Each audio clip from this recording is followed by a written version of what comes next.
London আসার পর থেকে যে সমোসাগুলো খাই সেগুলো বেশিরভাগ হচ্ছে ভেজিটেবল দিয়ে অথবা কিমা দিয়ে বানানো, কিন্তু খুব মিস করছিলাম বাংলাদেশের স্টাইলে সেই হোটেল স্টাইলের সমোসাগুলো। তারপর যেই ভাবনা সেই কাজ বানাতে লেগে পড়লাম। তো এটাই হচ্ছে মেইন ইনগ্রিডিয়েন্টস। বাংলাদেশের সমোসা বানাতে গেলে ভিতরে একটা ক্রিস্পি একটা জিনিস থাকে, সেটা হচ্ছে নিমকি। আর এই নিমকিটা আমি হাতেই বানিয়েছি, যেভাবে আমরা ময়দা মেখে ডো করি সেই ডোটাকে কেটে কেটে নিয়ে ডুবো তেলে ভেজে নিয়েছি। নিমকি হয়ে গেছে। এবার এই নিমকিকে ভেঙে গুঁড়ো করে নিচ্ছি। আপনারা স্কিনে দেখতেই পাচ্ছেন আমি কি করে গুঁড়ো করে নিচ্ছি। নিমকি বানানো দেখালাম না, কারণ এগুলো সবাই পারেন। নর্মালি রুটি যেভাবে বানাই সেভাবে বানিয়ে আপনারা শুধু ভেজে নেবেন। তো তারপর এগুলো গুঁড়া করা হয়ে গেছে। এখন আমি এখানে পেঁয়াজ দিয়ে দিচ্ছি। পেঁয়াজটা খুব পাতলা করে কেটে নিতে হবে। পরিমাণ মতো লবণ দিয়ে দিচ্ছি।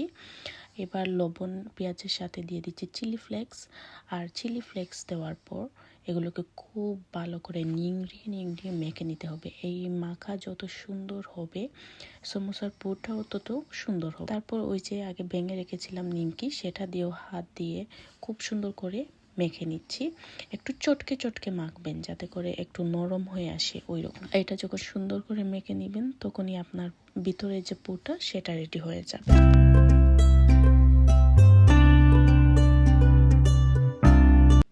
হুটহাট ক্রেভিংস হয়েছে এটা খাওয়ার জন্য, তো সাথে সাথেই লেগে পড়েছি এটা বানাতে।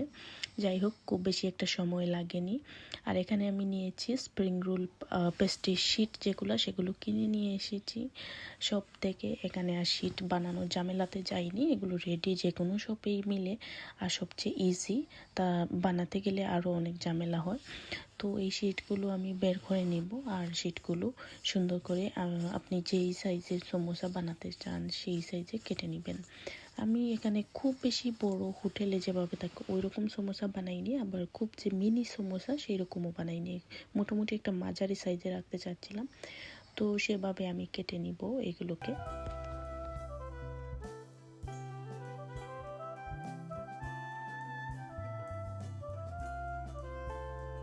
এইদিকে সমোসার জন্য গ্লুটা রেডি করে নিচ্ছি।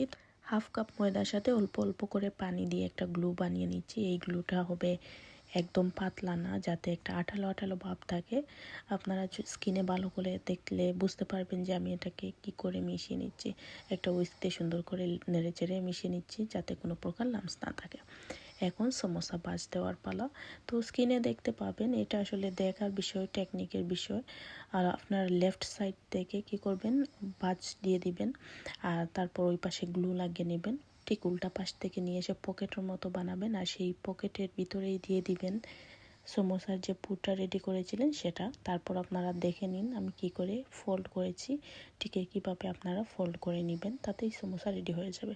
আসলে স্কিনে এটা প্র্যাকটিসের ব্যাপার। স্কিনে দেখে আপনি যদি বুঝে যান তাহলে তো আপনার জন্য খুবই সহজ, আর যদি বুঝেন না তো কয়েকবার ভিডিওটা দেখে নেবেন, আশা করছি আপনাদের জন্য ইজি হয়ে যাবে।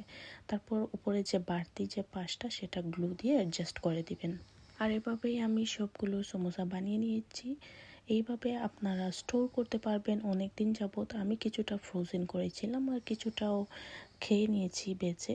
এই যে এগুলো আমি ফ্রোজেন করেছি, আর এখন আপনাদেরকে বেঁচে দেখাবো যে কত সুন্দর হয়েছে সমোসাগুলো। গরম তেলের মধ্যে দিয়ে দিচ্ছি আর অল্প হিটে ভেজে নিব।